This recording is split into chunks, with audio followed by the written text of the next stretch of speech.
विठल विठल विठल पांडुरंगा। पंढरीनाथ महाराज की जय।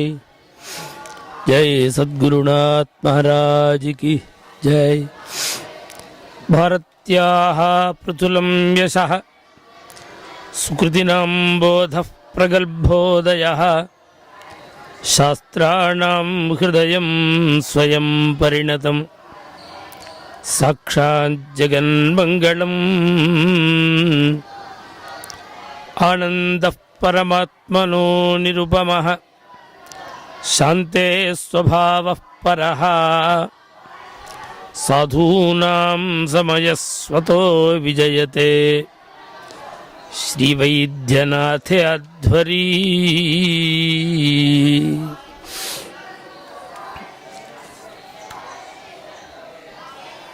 செங்காலிபுரத்தில்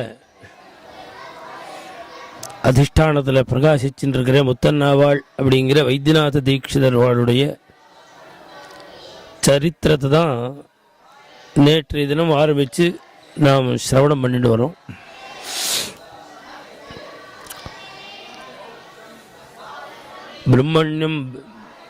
பிராமணியம் பூபிகி அவாப்பியதே தபோபிகி.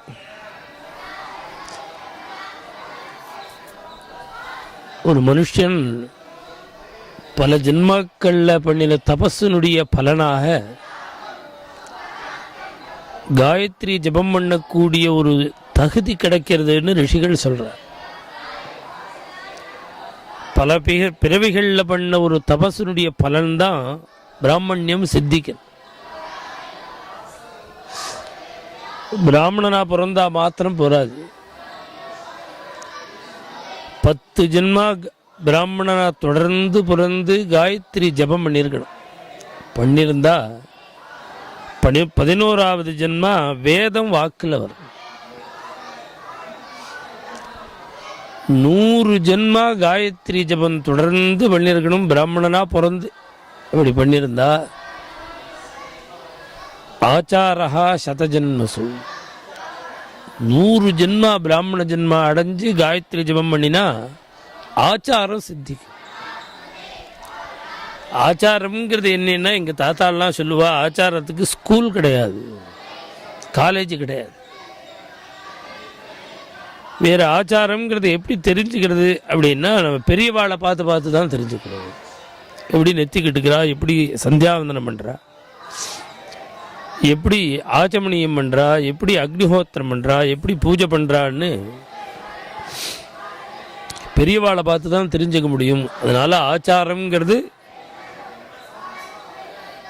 பெரியவாள்கிட்ட தான் தெரிஞ்சுக்க முடியும், அதுக்கு ஸ்கூல் கிடையாது. இந்த ஆச்சாரம் சித்திக்கணும்னா 100 ஜென்மா பிராமணனா பிறந்து காயத்ரி ஜபம் பண்ணியிருக்கு. எப்பேற்பட்ட அமிர்தமான பதார்த்தமாக இருந்தாலும் யார் பண்ணினான்னு தெரியாத இருந்துடுத்துன்னா ரொம்ப பெரியவாள்லாம் வாயில் வைக்க மாட்டாது. அமிர்தமாக இருந்தாலும் வைக்க மாட்டான். யார் தயார் பண்ணினா, எங்கே பண்ணினா, எப்படி பண்ணினா, யாரெல்லாம் பக்கத்தில் இருந்தா, யார் ஜலம் கொண்டு வந்தா, யார் பார்த்துட்டு இருந்தா, அதனுடைய உற்பத்தி தெரியாமல் அமிர்தமாக இருந்தாலும் சாப்பிட மாட்டான்.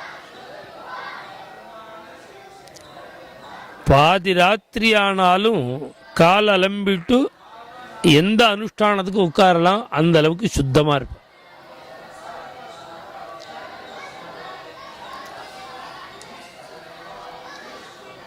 ஆச்சாரம்ங்கிறது ஒரு பெரிய விஷயம். அது இந்த சதாச்சாரம்னு பேர். சாதுக்கள்லாம் இப்படி தான் வாழ்க்கையை நடத்தணும். இந்த ஆச்சாரம் சித்திக்கணும்னா 100 ஜென்மா காயத்ரி ஜபம் பண்ணியிருக்கணும். சோமேன யக்ஷேன்னு சங்கல்பம் பண்ணணும். சோமயாகம், அக்னி உபாசனை, யாகம் பண்ணணும். இந்த யஜ்ய தீட்சையை அடையிறது. இந்த யஜ்ய தீட்சையை அடையிறவர்களுக்கு தான் தீட்சிதாள்னு பேர். தீட்சிதாள்னா தீட்சையை அடைஞ்சவர்கள். அந்த யஜ்ய தீட்சையை அடையணும் அப்படின்னா சஹஸ்ர ஜென்மபிர் யஜ்வா, 1000 ஜென்மா பிராமணனா பிறந்து காயத்ரி ஜபம் பண்ணியிருந்தா யாகம் பண்ண முடியும். கோடி ஜென்மா காயத்ரி ஜபம் பண்ணியிருந்தால் சந்நியாசம் சித்திக்கு. இது எல்லாம் சித்திச்ச ஒரு புண்ணிய புருஷாள் முத்தனாவாள். நல்ல குடும்பத்து பொண்ணை கல்யாணம் பண்ணிண்டு அந்த விவாக மண்டபத்தில் அக்னியை கொண்டு வந்து மாமியார் வைக்கிறாளோ, அந்த உபாசனாக்னியிலேருந்து அப்படியே அதை தாரியமாக வச்சுண்டு அதுலேயே ஆதானம் பண்ணி அதுலேயே சோமயாகம் பண்ணினவர். அதிபால்யத்தில் 16 வயசில் சோமயாகம் பண்ணி நித்தியம் அக்னிஹோத்திரம் பண்ணிட்டு இருந்த பெரிய ஒரு மகான். இவ அப்பாட்டையே சாஸ்திர வேதங்கள் சாஸ்திரங்கள் எல்லாம் அப்பாட்டையே அத்தியனம் பண்ணி, நேற்று இதான் சொன்னேன், இஞ்சிக்கொல்லை அப்படிங்கிற ஒரு கிராமம் குடவாசல் பக்கத்தில் இருக்கு. அந்த ஊரில் சாமாசாஸ்திரிகள்னு ஒரு பெரியவர் இருந்தார். அவர்கிட்ட தர்க்க சாஸ்திரம் வாசித்தார். அப்புறம் வேதாந்த சாஸ்திரம் வாசிக்கணும் அப்படின்னு ஒரு உத்தேசம். வேதாந்த சாஸ்திரம் இதுக்குன்னா பாடம் சொல்றதுக்கு இல்லை, சுவானுபவத்துக்கு. அந்த நாளில் பிரசித்தமான ஒரு மகான் பரம வேதாந்தி, வேதாந்த சாஸ்திரம் பாடமும் சொல்லக்கூடியவர், அனுபவத்திலையும் உள்ளவர், பெரிய மகானுத்தர் இருந்தார். கஞ்சனூர் அப்படிங்கிற ஒரு கிராமத்தில் ஒரு சன்னியாசி உத்தர் இருந்தார். ஒரு நாராயணேந்திராள்னு பேர். அந்த நாராயணேந்திராளுக்கு பல சிஷ்யாள். பிரதானமாக நாராயணேந்திராளுடைய சிஷ்யாளில் பிரசித்தமான சிஷ்யாளில் இன்றைக்கும் கோவிந்தபுரம் போதேந்திர சுவாமிகளுடைய அதிஷ்டானத்துக்கு வந்து தரிசனம் பண்ணி வெளியில் வந்தோம்னா அங்கே ஒரு ஆக்னேய திக்கில் ஒரு சவுத் ஈஸ்ட் அங்கே ஒரு அதிஷ்டானம் இருக்கு. அந்த அதிஷ்டானம் தான் பாலகிருஷ்ணானந்தாள்னு எழுதியிருக்காங்க. இந்த பாலகிருஷ்ணானந்தாள்ங்கிற இவர் பரம பாகவதோத்தமர், பரம சந்நியாசி. இந்த பாலகிருஷ்ணானந்தா இந்த நாராயணேந்திரர்கிட்ட தான் வேதாந்த சாஸ்திரம் வாசித்தார். அந்த பாலகிருஷ்ணானந்தாட்ட தான் ஆலங்குடி பெரியவாங்கிற ஒரு சன்னியாசிகள் வேதாந்த சாஸ்திரம் வாசித்தார். அது ஒரு குரு பரம்பரை. அந்த பாலகிருஷ்ணானந்தாவோட குரு நாராயணேந்திரா. அதோட கூட அந்த காலத்தில் பெரிய வித்வானா திகழ்ந்தவர் அப்படின்னா மன்னாருடி சாஸ்வாள்னு பேர் அவருக்கு. அவள் பேரை அவளுக்கு ராஜு சாஸ்திரிகள்னு பேர். ஆனால் அவள் பேரையே யாரும் சொல்ல மாட்டாள். சொல்லும்போதே மன்னாருடி சாஸ்வாள்னு தான் சொல்லுவாள். அப்பேற்பட்ட மகா வித்வானவர். மன்னாருடி பெரியவா அப்படின்னு தான் அவளை சொல்லுவாள். மன்னாருடி சாஸ்திரன்னு கூட சொல்ல மாட்டாள், மன்னாருடி பெரியவான்னு சொல்லுவாள். அந்த மன்னாருடி சாஸ்வாள் நாராயணேந்திராங்கிற இந்த மகாத்மாட்ட தான் வந்து வேதாந்த சாஸ்திரம் வாசித்தார். மகா வித்வானவர் மன்னாருடி சாஸ்திரி. அந்த இந்த மன்னாருடி சாஸ்திரால் எப்போ அவருடைய பாடத்தை முடிச்சுட்டு கிளம்புறாரோ அன்னைக்கு தான் முத்தண்ணாவாள் அங்கே பாடத்துக்கு வரார். ஆரம்பம். இந்த நாராயணேந்திராளுக்கு முத்தண்ணாவாள்கிட்ட ரொம்ப ஒரு அபிமானம். அதனால முத்தண்ணாவாளவர் வைத்தியநாத தீட்சிதர்னு பேர் முத்தண்ணான்னு கூப்பிடுவா. ஆனால் அப்படி சொல்ல மாட்டாராம், நான் மார்க்கண்டேய சுவாமின்னு தான் கூப்பிடுவார். அந்த அளவுக்கு ஒரு வாஞ்சையோட கூட இருப்பார். ஏன்னா எப்போதும் நெத்தியில் விபூதி, நெத்தியில் எப்போதும் விபூதி இட்டு. இப்போ நான் வந்து என்னப்பா எங்கள் காலத்தில் எல்லாரும் விபூதி தான், நான் தான் கோபிட்டுருக்கேன். நான் இவாளை பார்த்து அவளை பார்த்தாலும் யாரை பார்த்து இட்டுக்கல. நான் ஒரு என்னுடைய 18 வயசில் நான் கல்கத்தா போனேன். நான் கல்கத்தாவில் ஒரு சந்நிதியில் உள்ள தரிசனத்துக்கு போய் இங்கே உட்காண்டிருக்கும்பொழுது கழுத்தில் கண்டி மாலையோட அழகாக கோபிச்சந்தனத்தோடு ஒருத்தர் வந்தார். நான் முதல்ல அப்போ தான் பார்க்குறேன். எனக்கு அது மாதிரி பார்த்ததே இல்லை. அதை பார்த்த உடனே எனக்கு என்னமோ பண்ணுது. உடனே அங்கேயே கண்டி விசாரித்து, பெங்காலிலேயே கல்கத்தாலேயே விசாரித்து ஒரு கழட்டி கழுத்தில் மாலையை போட்டுக்கிட்டேன். அன்றைக்கே போட்டுண்டு கோபி இட்டுக்க வரல. அன்றைக்கி இட்டுன்னே எல்லோரும் ரொம்ப விஷா. அதுக்கப்புறம் லேசாக கொஞ்சம் கொஞ்சமாக நெய்ஸாக ஒரு பொட்டு வச்சுட்டேன். அப்புறம் சில அர்த்த சந்திரன் மாதிரி துளி வச்சுட்டேன். அப்புறம் கொஞ்சம் நீட்டமாக ஒத்தக்கோடாக கொஞ்சம் நீட்டி பார்த்தேன். கொஞ்சம் கொஞ்சமாக அது கொஞ்சம் வெய்யறது ரிலாக்ஸ் ஆக ஆக ஆக பெரிய கோபியாட்டும். நான் இட்டுக்க ஆரம்பித்தது எந்த சங்கத்தை பார்த்தது இல்லை. எனக்கு 18 வயசில் கல்கத்தாவில் ஒருத்தரை பார்த்தேன். துளசி மாலை கோபி சந்தனம் அது ஏதோ பண்ணிட்டு அது அப்போ இட்டுன்றது தான். அதுலேருந்து இட்டுருக்கேன். ஆனால் எங்கள் குடும்பத்தில் எல்லாரும் விபூதி தான். திரிபுண்டரபசித விராஜித பாலம் தினகர சந்நிப தேஜோஜாலம்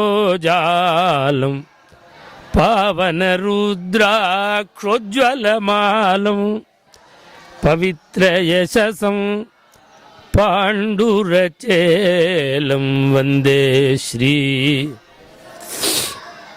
குருராஜம். முத்தனாவாளை பற்றின கீர்த்தனை. இந்த கீர்த்தனை யார் பண்ணினாங்கிற விவரங்கள்லாம் பின்னாடி சொல்லுவேன்.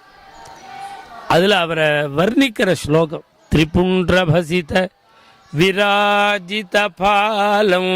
நெத்தியில் 3 கோடு திரிபுண்டம் விபூதி பளபளன்னு தினகர சந்நிப. அப்படி வந்தார்னா சூரியன் மாதிரி இருக்கும். சரீர காந்தி தேஜஸ். கழுத்தில் பவித்திரமான ருத்ராட்சமாக 1000 ருத்ராட்சத்தை தரிச்சுட்டு தான் அன்னைக்கு சிவ பூஜை பண்ணுவார். அன்னைக்கு பஞ்சாயத்தில் பூஜை பண்ணும்பொழுது அவருடைய சரீரத்தில் திருமேனியில் 1000 ருத்ராட்சம் இருக்கும். பவித்ர யசசம். பவித்திரமான கீர்த்தின்னா என்னென்னா அதை சொல்கிற நமக்கெல்லாம் பவித்திரத்துவம் வரும். அதை கேட்க சொல்கிற எனக்கு வரும். இதில் சிரவணம் பண்ணுறவெல்லாம் பாவனமாக ஆகிடுவார். பாண்டுரச்சேலம் சுத்தமாக தான் வஸ்திரம் கட்டி வரான். வெள்ளை வெளேர்னு தும்பப்பூ மாதிரி. இப்படி இருக்கிறவரை பார்த்தா நாராயணேந்திரால் இவரை மார்க்கண்டேய சுவாமின்னு தான் கூப்பிடுவார். அப்படி ஒரு சன்னியாசி எல்லாத்தையும் ஒதுக்கினவர். எந்த ஆசையும் கிடையாது அவருக்கு. தன்னுடைய சொந்த குடும்பத்தையே தியாகம் பண்ணிவிட்டு, இது குடும்பம் எங்கே இருக்குது என்ன எதுவுமே தெரியாது. அப்படி தியாகம் பண்ணிவிட்டு இருந்த இந்த சன்னியாசியினுடைய சித்தத்தை அபகரிச்சிருக்கார். அதனால இந்த சன்னியாசி ஒரு வாஞ்சையோட முத்தனாவாளை பார்த்தாலே மார்க்கண்டேய சுவாமின்னு தான் கூப்பிடுவாரான். அதோட கூட என்ன ஆச்சரியம்னா, அவர்கிட்ட வேதாந்த சாஸ்திரம் வாசிக்கும் பொழுது அக்னிஹோத்திரத்தோட போயிடும். சம்சாரத்தோட கஞ்சனூரில் தங்கி கார்த்தால தினசரி பிராதஸ்நானம் நித்யாக்னிஹோத்திரம். கார்த்தால சாயங்கால அக்னிஹோத்திரம். அதை அக்னிஹோத்திரம் நித்யாக்னிஹோத்திரம் பண்ணிண்டே வேதாந்த சாஸ்திரத்தை பூர்த்தி பண்ணார் வாசிச்சு. அந்த பாடத்தை முடிச்சுட்டு தன்னுடைய கிராமத்துக்கு சேங்காலிபுரத்துக்கு வந்து 100 பேருக்கு வேதாந்த பாடம் சொன்னார். 100 சன்னியாசிகளுக்கு. இவர் கிரகஸ்தர். 100 சன்னியாசிகளுக்கு வேதாந்த பாடம் வாசித்தார். அப்புறம் நாராயணேந்திராளுடைய சாதுர்மாசிய காலத்தில் வியாச பூஜை பண்ணி சாதுர்மாசிய காலத்தில் வித்வான்கள்லாம் வந்து வாக்கியார்த்தங்கள்லாம் சொல்லுவாள். சாஸ்திர விசாரங்கள்லாம் நடக்கும். அவருக்கு பல சிஷ்யா இருந்தாலும் அவளுடைய ஒரு சிஸ்டம் என்னன்னா, நாராயணேந்திராளுடைய சன்னிதானத்தில் வாக்கியார்த்த சதஸில் முதல்ல மன்னார்குடி பிரிவாக தான் வாக்கியார்த்தம் சொல்லுவார். அவர் தான் முதல்ல சொல்லணும். அவர் சொன்ன அடுத்தது முத்தனாவாள் தான். அவரை விட சீனியர் நிறையா பேர் இருக்கா. இருந்தாலும் அடுத்தது முத்தனாவாள் தான். இந்த வேதாந்த சாஸ்திர விஷயம் இதை வாக்கியார்த்தம் சொல்லும்பொழுது அதில் அழறத்துக்கு ஒன்றும் விஷயமே இல்லை.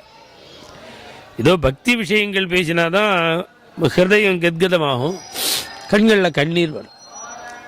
பகவத் கருணையை பற்றி பேசுறது, பகவானுடைய குணங்களை பேசுறது, பக்தாளுடைய சரித்திரம் பேசுறது, பாகவத ராமாயண கிரந்தங்கள், இதெல்லாம் நாம் சொல்லும் பொழுதோ கேட்கும் பொழுதோ கண்களில் கண்ணீர் வரும். இது இயற்கை, வரணும், இயற்கை. ஆனால் முத்தனாவாள் இந்த வேதாந்தம் வாக்கியார்த்தம் சொல்ற, இவர் வேதாந்த விஷயம் வாக்கியார்த்தம் சொல்லும் பொழுது இந்த மன்னாருடைய சாஸ்திரியில் அழுதுண்டே கேட்பலாம். இதில் அழறதுக்கு என்ன இருக்கு? இவரோ பக்தி விஷயம் பேசல, சாஸ்திர விஷயம், புத்திக்கு விஷயம் பேசுற, மனசுக்கு விஷயம் பேசினா அழுகவர். புத்திக்கு விஷயம் பேசினா அழுகே வராது, விசாரம் தான் மேல மேல இருக்கும். இந்த இந்த வாக்கியார்த்தங்கள்லாம் புத்திக்கு தானே வேலை. அப்படி புத்திக்கு வேலை இருக்கிற இடத்துல அழுகை எப்படி வரும்? இவர் வாக்கியார்த்தம் சொன்னா மன்னாருடைய சாஸ்திர வாக்குல இவர் வாக்கை கேட்டு கண்களில் கண்ணீர் வரும். அப்பதான் நினைச்சாராம், இந்த வாக்குக்கு இவ்வளவு ஜீவசக்திக்கு இருக்கிறதுக்கு காரணம் அக்னி ஆராதனை. இவர் அக்னிர்மே வாச்சி ஸ்ரிதா, இன்னென்ன தேவதைகள் இன்னென்ன இடத்துல இருக்கணும்னு நியாசங்களை சொல்லும் பொழுது வாக்குக்கு யாரு தேவதைன்னா அக்னி. இவ அக்னி ஆராதனம் பண்றதுனால வாக் சித்தி. இந்த வாக் சித்தியை பார்த்து வாக்கியார்த்த சதஸில் வேதாந்த விஷயத்துல கண்ணீரோட கேட்டுருந்த ராஜு சாஸ்திரிகள், மன்னாருடைய பெரியவா, இவாளை பார்த்து பார்த்து பார்த்து அக்னிஹோத்திரம் பண்ணிண்டே வேதாந்த பாடம் சிரவணம் பண்ணுறது, வாக்கியார்த்தம் சொல்கிறது. இதை பார்த்த உடனே அவரை விட ரொம்ப சீனியர், ஜூனியர், அவர் ரொம்ப பெரியவர். இவரை பார்த்த உடனே ஒரு ஆசை வந்துடுத்தான். என்ன ஆசை வந்துடுதுன்னா, தானும் யாகம் பண்ணணும், தானும் அனுஷ்டானம் பண்ணணும், அக்னிஹோத்திரம் பண்ணணும் அப்படின்னு ஆசை வந்து, பிதா இருக்கும்பொழுது பிதா பண்ணாமல் புத்திரன் பண்ணக்கூடாது. அதனால மன்னாருடைய சாஸ்வாள் முத்தன்னாவாள்கிட்ட கேட்டுண்டார், நீங்கள் எங்கள் அப்பாவுக்கும் யஜ்யம் பண்ணி வைக்கணும், எனக்கும் யஜ்யம் பண்ணி வைக்கணும் அப்படின்னு பிரார்த்தனை பண்ண கேட்க, ஆச்சாரத்தோட கூட அக்னி ஆராதனத்தோட கூட அனுஷ்டானத்தோட கூட சாஸ்திர ஞானம் இருந்ததுன்னா அது ரொம்ப பரிணமிக்கும். அதனால ஆசைப்பட்டு சாஸ்வால் இப்படி கேட்க முத்தன்னாவாளும் அதை அங்கீகரித்து மன்னாருடைய சாஸ்வாளுக்கும் அவள் அப்பாவுக்கும் யஜ்யம் நடக்கிறது. அதில் ஆச்சரியம் என்னன்னா, முத்தன்னாவாள் தான் ஆத்வரம் பண்ணுறார். அவருடைய தம்பி சின்ன முத்தன்னாவாள் ஹௌத்திரம்ங்கிற ஒரு கர்மா அதை அதை அதை பண்ணுறார். ஆச்சரியமாக யஜ்யம் நடக்கிறது. இந்த ஹௌத்திரம் பண்ணுறவருக்கு ஹோதான்னு பேர். அவர் பிரவர்க்கியம் பண்ணி அந்த ஒரு இடத்துல நிறுத்திண்டு ஆத்மானுசந்தானம்னு பண்ணணும். இப்போ நாமே பண்ணணும். அர்க்யப்பிரதான காலத்தில் அசாவாதித்யோ பிரம்மா அகம் பிரம்மாஸ்மின்னு சொல்லும்போது இப்படியே மாற அரிச்சா சொரீரா மாதிரி சொரிஞ்சுக்கிறான். சந்தியாதனம் பண்ணுறது மாற சொரியறதுக்காக இல்லது. நாம் கொஞ்ச நேரம் ஆத்மானுசந்தானம் பண்ணணும். நாம தான் அகண்டமாக இருக்கக்கூடிய, எங்கும் வியாபிச்சிருக்கக்கூடிய ஆத்ம வஸ்து தான் அப்படின்னு ஒரு அனுசந்தானம் பண்ணணும். அன்னின்னைக்கு சந்தியாவந்தனத்தில் இதுக்கு சந்தியோபாசனம்னு பேர். உபாசனம்னா தெரியும் எல்லாருக்குமே, ஒரு உபாசனை. இப்போ சந்தியாவந்தனம்னு தானே சொல்கிறோம். அதுக்கு சந்தியோபாசனம்னு இன்னொரு பேர் ஏன் வந்ததுன்னா இந்த ஒரு இடத்துக்காக தான் வந்தது. அகம் பிரம்மாஸ்மின்னு கொஞ்சம் உபாசனை பண்ணுறானோ, அகண்டமான பரவஸ்து தான்னு அபின்னமாக கொஞ்சம் அவன் அனுசந்தானம் பண்ணுறதுனால தான் சந்தியாவந்தனத்துக்கே சந்தியோபாசனம்னு ஒரு பேர். அதுக்கு இதுதான் இடம் அங்கே. அப்படி ஆத்மானுசந்தானம்னு 6வது பிரவர்க்கியத்தில் பூர்த்தி ஆக போகிறது. அந்த பிரவர்க்கியங்கள்லாம் பூர்த்தியாகிற சந்தர்ப்பத்தில் இவர் ஆத்மானுசந்தானம் பண்ணிண்டார். ஹோதாங்கிற அந்த சின்ன முத்தன்னாவாள் அப்படி பண்ணிண்டா கண்ணை மூடிண்டு அனுசந்தானம் இப்படி பண்ணிண்டா தீட்சை அடைஞ்சு உட்கார்ந்துருக்காரோ முத்தன்னாவாள். அவ வந்து அக்னிர்வை தீட்சிதா, அவரை தொடக்கூடாதுன்னு இருக்கு. யஜ்ய தீட்சை அடைஞ்சவாளை தொடக்கூடாது. ஏன் தொடக்கூடாதுன்னா அக்னின்னு இருக்கு. அக்னி தான் அவர் திருமேனியே அக்னியா இருக்கு. அக்னியை தொடலாமா? அதனால அவளை தொடக்கூடாது. நாமும் தொடக்கூடாது, அவளும் யாரையும் தொடமாட்டா. யாக காலத்தில் அழக்கூடாது, கண்கள்லேருந்து கண்ணீர் வரக்கூடாது. இதுவும் தோஷம். இந்த சின்ன முத்தன்னாவாள் ஆத்மானுசந்தானம் பண்றத தீட்சை அடைஞ்சு யஜ்ய தீட்சிதராக இருக்கக்கூடிய மன்னார்குடி பெரியவா அப்படி பார்த்தாள். இப்படி பார்த்த உடனேவே தெரிஞ்சிடும், கண்ணை மூடினதுக்காக எல்லாரும் தியானத்தில் லயிச்சிருக்கான்னு அர்த்தம். அந்த சாமர்த்தியம் உள்ளவாளுக்கு, அந்த யோகாபியாசம் பண்ணி அந்த அனுபவம் உள்ளவாளுக்கு கண்ணை மூடின்னு இருந்தா இவன் என்ன பண்றான்னு தெரியும். கண்ணை மூடிட்டு இருந்தா மனசு அடங்கி இருக்கா, பறக்கிறதா, இல்லை தூங்குறானா, இல்லை லயிச்சிருக்கா, எந்த அளவுக்கு இல்லை மனோலயம் ஏற்பட்டிருக்கு, இவனுக்கு எந்த அளவுக்கு அனுபவம் இருக்குன்னு அவனுடைய அவுட்லைனை பார்த்தே தெரிஞ்சுன்ற முடியும் ஞானம் உள்ளவாளுக்கு. அதனால ஆத்மானுசந்தானம் பண்ணும்போது நிறைய பேர் யோகிகளுடைய ஃபோட்டோலாம் வரும். அதில் பார்த்தா சில பேரை பார்த்தா ஆச்சரியமாக இருக்கும், ஃபோட்டோலாம் ஆச்சரியமாக இருக்கும். அதுவும் இந்த ஹிமேமலையிலேருந்தெல்லாம் வரக்கூடிய ஃபோட்டோக்களை பார்க்கும்பொழுது அப்படியே ஆழ்ந்து நிச்சலனமாக மனசே அற்ற நிலையில் இருக்கிறதுலாம் ஃபோட்டோவில் தெரியும். அது மாதிரி இவ ஆத்மானுசந்தானம் பண்ணுறது அனுபவம் உடையவாளானதுனால மன்னார்குடி பெரியவாளுக்கு தெரிஞ்சு அங்கே தீட்சையில் உட்கார முடியாமல் எழுந்துட்டு வந்து தாரதாரியாக கண்ணீர் விட்டுன்னு கட்டின்னு விட்டாராம். தொடவே கூடாது. அவர் அந்த சின்ன முத்தன்னாவாளை ஆலிங்கனம் பண்ணிட்டார். பண்ணி தீட்சா நியமத்தை கூட மறந்துவிட்டாராம். விட்டுட்டு வந்து இது மாதிரி ஆத்மானுசந்தானத்தை பார்க்கறதுக்கே பாக்கியம் வேணும். இந்த நிலையில ஒருத்தர் இருக்கான்னா அவளை கண்ணால பார்க்கறதுக்கே பாக்கியம் வேணுமோ. இதுவே எனக்கு அடுத்த யாகத்துல தானே இது சித்திக்கும் அப்படின்னு அவர் ஆலிங்கனம் பண்ணிட்டு ஆனந்த பாஷ்பம் விட்டு அப்புறம் கண்ணீர் விட்டதுக்குள்ள பரிகாரம் இருக்கு. அதனால அந்த பரிகாரத்தெல்லாம் பண்ணிவிட்டார். பரிகார பிராயச்சித்தங்களே இது மாதிரி காரியங்கள் சம்பவிக்கும் அப்படின்னு தானே ரிஷிகள் பண்ணியிருக்கா. அதனால எதுவுமே தோஷம் இல்லை. எந்த ஒரு காரியம் பண்ணும்பொழுது அதில் சின்ன சின்ன தவறுதல்கள் ஏற்படும். ஏற்பட்டால் தோஷம் இல்லை, அதுக்குள்ள பிராயச்சித்தம் பண்ணிக்கணும், அவ்வளவுதான். அதனால இதுக்குள்ள பிராயச்சித்தம் பண்ணிட்டாராம் மன்னாருடைய பெரியவா. அதுபோல பல இவாள்லாம் தபஸ்விகள். இப்போ இன்னைக்கு நாம் பார்க்குற பிராமணாளுக்கு அன்னைக்கு 150 வருஷத்துக்கு முன்னாடி இருந்தவாளுக்கு தலைகீழ வித்தியாசம். இன்னைக்கெல்லாம் இந்த பழசை நினைச்சுன்னு பார்க்க வேண்டியதானே தவிர யதார்த்தமான பிராமணனை கோட்டியில் ஒருத்தனை தான் பார்க்கலாம். தபஸ்வியான பிராமணனை லட்சத்தில் ஒருத்தனை தான் பார்க்கலாம். ரிஷிகள் மாதிரி இருக்கிறவாள் லட்சத்தில் ஒருத்தரை தான் பார்க்க முடியும். இன்னைக்கு சூழ்நிலை மாறி போயிடுது. அன்னைக்கு ஸ்வயம் அனுஷ்டானத்தோடு இருந்தா, தபஸ்விகளாக இருந்தா, பரான்னம் கண்ணா பின்னாடி வெளியில் போய் சாப்பிட்டுட மாட்டா. யார் எதை கொடுத்தாலும் கையை நீட்ட மாட்டா. ஒரு பெரிய கோடீஸ்வரன் எங்கள் தாத்தாட்ட வந்து 4 நாள் தொங்கினார். நான் வடகுடியிலே நாராயண தீட்சிதர் எங்கள் தாத்தா, நான் தம்பதி பூஜை பண்ணுறேன், நீங்கள் தம்பதிகளாக இந்த பூஜையை ஸ்வீகரிச்சுக்கணும். வைர நெக்லஸ், வைர வளைகள், நிறைய ஆபரணங்கள், ஏதோ பூமி, நிறையா பசுக்கள், எத்தனை 50-60 வருஷம் முன்னாடி அப்படி பண்ணுறேன்னு கெஞ்சினார். 3 நாள். தாத்தா முடியாதுன்னுட்ட. வேண்டாம், நானே பண்ணிட்டு இருக்கேன் யதாசக்தி, அதனால் எனக்கு பிரதிகிரகம் வேண்டான்னு எங்கள் தாத்தா திருப்பி அனுப்பிச்சுட்டார். உடனே ஆனந்தாலாஜி கோபாலசுவாமியர்னு எங்கள் தாத்தாக்கெல்லாம் ரொம்ப எங்கள் குடும்பத்துக்கு 6 தலைமுறையாக வேண்டிய குடும்பம். அவள் முத்தன்னாவாழ் காலத்திலேருந்து வேண்டிய குடும்பம்.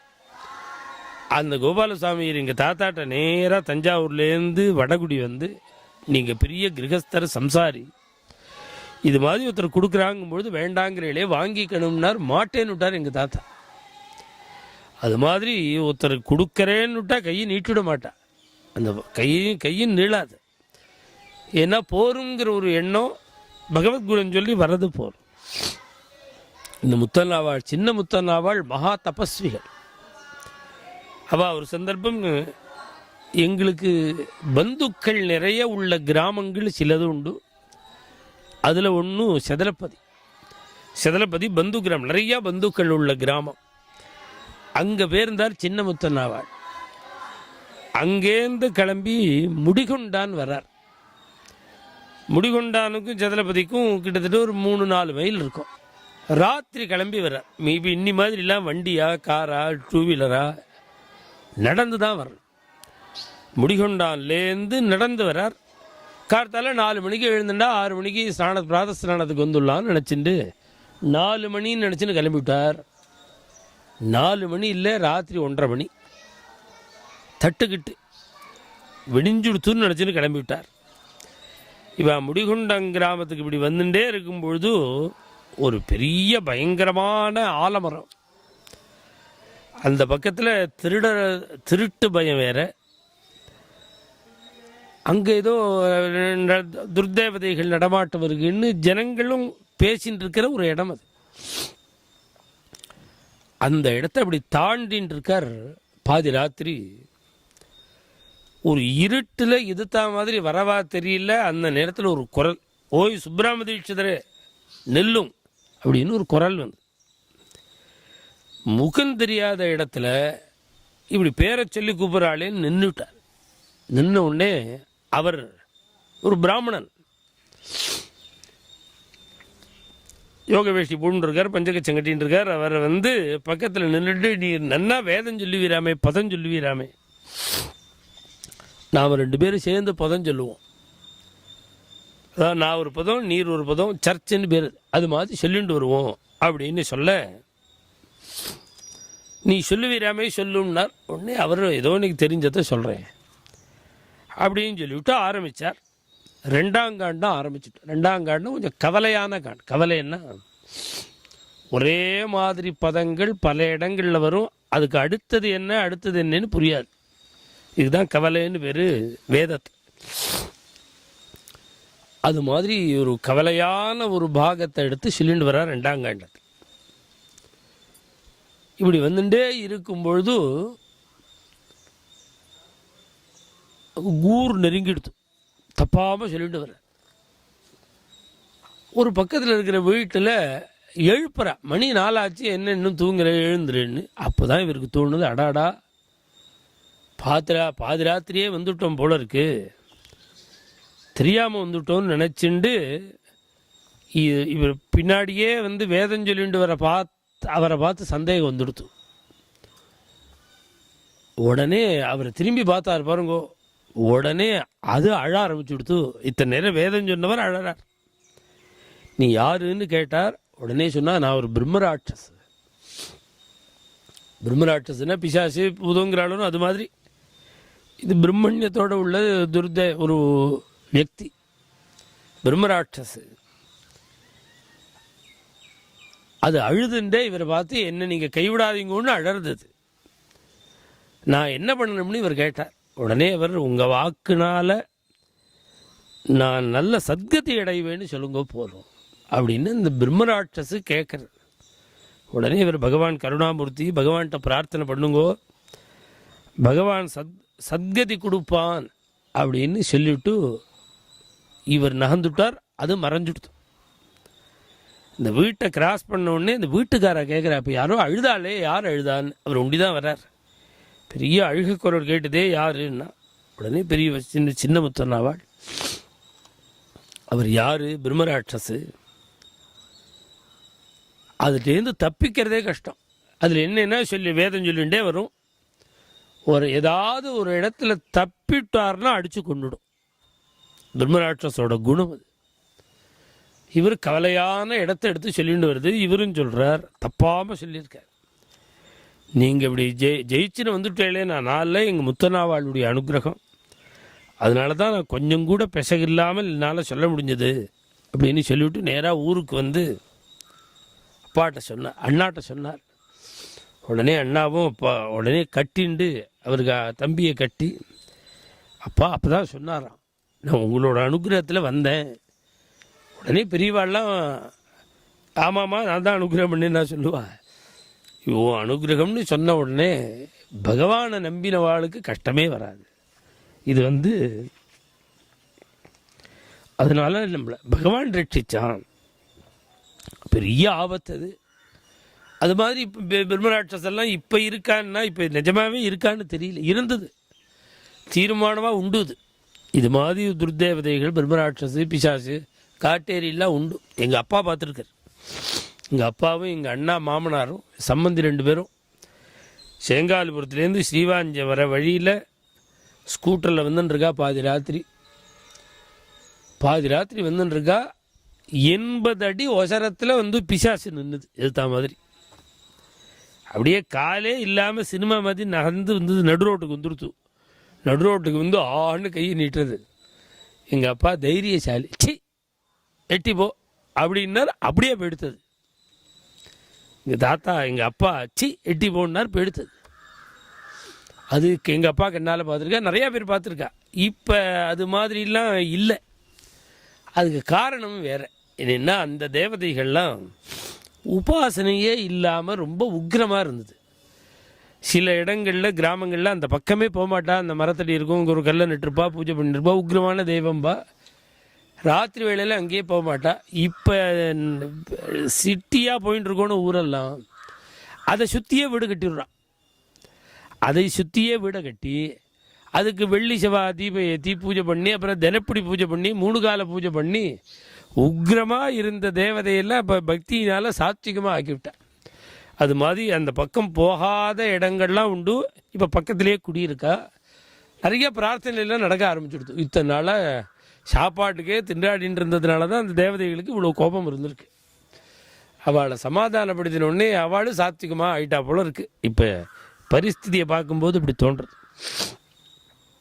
இந்த சின்னமுத்தனாவாள்னு அவளுடைய தம்பி, அவள் முன்னாடியே காலமாயிட்டார். அண்ணா இருக்கும் பொழுதே காலமாயிட்டார்.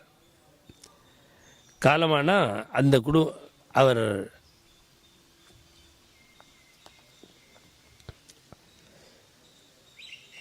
தம்பி மும்முர்ஷுவாக இருக்கார். அண்ணா கேட்குறார், முத்தண்ணாவாள் கேட்குறார், அப்பா உனக்கு மனசில் ஏதாவது அபிலாஷம் இருக்கா? இந்த நாளாக இருந்தால் விட்டுட்டு போகிறேனேன்னு அழுவா, கஷ்டப்படுறேனேன்னு அழுவா, என்னை காப்பாற்றுங்கன்னு அழுவா. சாஸ்திரம் வாசித்ததுக்கு என்ன லட்சணம்? எல்லாம் அனித்தியன்னு புரிஞ்சுக்கிறது தானே சாஸ்திரம். அந்த எந்த விதமான பயமும் இல்லை, தாபமும் இல்லை. தம்பிக்கு கண்களில் கண்ணீர் வந்துடுது. ஏன்பா வருத்தப்படுற, உனக்கு ஏதாவது மனசில் அபிலாஷம் இருக்கான்னு அண்ணா கேட்குறார். அதுக்கு தம்பி சின்னமுத்தண்ணாவாள் பதில் சொல்கிறார், இந்த பாரத தேசத்தில் ஜென்மாவை அடைஞ்ச எனக்கு இந்த ஜென்மாவில் ராமேஸ்வரம் போய் சேது ஸ்நானம் பண்ண முடியாத ஒரு பெரிய குறை. அப்படி ராமேஸ்வரம் போய் ஸ்நானம் பண்ணலை. அது ரொம்ப சேது ஸ்நானம் பண்ண பாக்கியம் இல்லாமல் போயிடுத்தேன்னு ரொம்ப தாபப்பட்டார். முத்தண்ணாவாள் போனார், ராமேஸ்வரம் போனார். அப்போ தம்பியை ஆற்றுலேயே இருக்க சொல்லிட்டு போயிட்டார். அதனால் தம்பியை அழிச்சுன்னு போகல. உடனே முத்தண்ணாவாள் இதுக்காக வருத்தப்படாதேன்னு சொல்லிவிட்டு, நான் ராமேஸ்வரம் போய் சேது ஸ்நானம் தனுஷ்கோடியில், ராமசேதுவில், அக்னி தீர்த்தத்தில் எல்லா இடத்துலையும் நான் ஸ்நானம் பண்ணினேனே, அந்த பலனை முழுக்க உனக்கு கொடுத்தேன்னார். இதெல்லாம் இது மாதிரி கதைகள்னால்தான் நமக்கு புண்ணியத்தை கொடுக்க முடியும்னு தெரியறது. இந்த கர்ணன் கொடுத்தாலும் நான் பண்ண புண்ணியத்தை முழுக்க தந்தேன். அதுபோல் முத்தண்ணாவாள் நான் ஸ்நானம் பண்ணின சேது ஸ்நான பலனை உனக்கு கொடுத்துட்டேன் அப்படின்னு சொன்ன உடனே அவரும், நான் பண்ணினா கூட இவ்வளோ புண்ணியம் இல்லை எனக்கு, ஏன்னா மகானான நீங்கள் ஸ்நானம் பண்ணி அந்த பலனை கொடுத்துட்டாலே இதுவே எனக்கு போகும், இதுவே பெரிய பாக்கியம்னார். அப்படியே காலமாயிட்டார். அண்ணாவுக்கு முன்னாடியே காலமாயிட்டார். இந்த சின்னமுத்தண்ணாவாள் அவளுக்கு 2 புத்திராள், சுப்பிரமணிய சுவாமிநாத தீட்சிதர், சுப்பிரமணிய தீட்சிதர். முத்தண்ணாவாளுக்கு சந்ததிகள் கிடையாது. முத்தண்ணாவாளுக்கு சந்ததி கிடையாது. ஏன் சந்ததி கிடையாதுன்னா அவர் ஜீவன் முக்தர். கல்யாணம் ஆகி ருத்துசாந்தி அன்னிக்கே இந்த பாட்டியை கூப்பிட்டு கேட்டாராம், இந்த ஜென்மால நான் நைஷ்டிக பிரம்மச்சரியம், நீ விருப்பப்பட்டாதான் நான் கிரகஸ்த தர்மத்துக்கு வரணும், ஆனால் எனக்கு இஷ்டமில்லை அப்படின்னு முத்தலாவாள் சொன்னாராம். உடனே அந்த அம்மா ஒரு நமஸ்காரம் பண்ணிவிட்டு, உங்களுக்கு எது இஷ்டமோ அதை பண்ணுங்கள். அது எப்பேற்பட்ட ஒரு சாத்வி! இதெல்லாம் தியாகம் பண்ண முடியாத விஷயம் இது. ஏன்னா நம்மளுக்கு எல்லாமே அத்தனை சித்த பிரவൃத்தியும் ஆகாரத்தினால தானே. எப்போ நம்ம உப்பரப்பு இதெல்லாம் சாப்பிட்டுன்னு இருக்கோமோ அதுக்குள்ள விகாரங்கள் ஏற்படுறது நியாயம். ஏற்படாட்டா தப்பு ஏற்படும். ஆனால் அவருக்கு துல்லியமா இவர் பிரம்மச்சரிய வதத்தில் இருந்தது போலயே அந்த அம்மா இருந்திருக்க. அந்த அம்மா இருந்து அப்படி இருந்ததுனால தான் சரீர சம்பந்தம் கிடையாது ரெண்டு பேருக்கும். அதனால புத்திரபாகியம் இல்லை. தன்னுடைய தம்பி சின்னமுத்தன்னாவாளுடைய 2வது பிள்ளை சுப்பிரமணிய தீட்சிதர்னு பேர், அவரை புத்திரனாக யதோக்தமாக ஸ்வீகாரம் பண்ணிட்டார். இப்போ அவருக்கு தம்பிக்கு ஒரு புள்ள, தனக்கு ஒரு புள்ள, தம்பி பிள்ளையே தான் ஸ்வீகாரம் பண்ணிட்டார். இப்போ இந்த கதை சொல்லிகிட்டு இருக்கேனே, அனந்தராம தீட்சிதர்னு அவர் தான் பெரிய அதிஷ்டானம் செங்காலிபுரத்தில் இருக்குது. அந்த அதிஷ்டானத்துக்கு பக்கத்தில் இருக்கிறது முத்தன்னாவாள்னு அவருடைய புள்ள, அவருடைய அதிஷ்டானம் இருக்குது. அந்த முத்தன்னாவாளுடைய புத்திரர் தான் சுப்பிரமணிய தீட்சிதர். சுப்பிரமணிய தீட்சிதருடைய புள்ள தான் நாராயண தீட்சிதர். சுப்பிரமணிய தீட்சிதருக்கு வைத்தியநாத தீட்சிதர், அனந்தராம தீட்சிதர், நாராயண தீட்சிதர், ஆஞ்சநேய தீட்சிதர்னு 4 பிள்ளைகள்.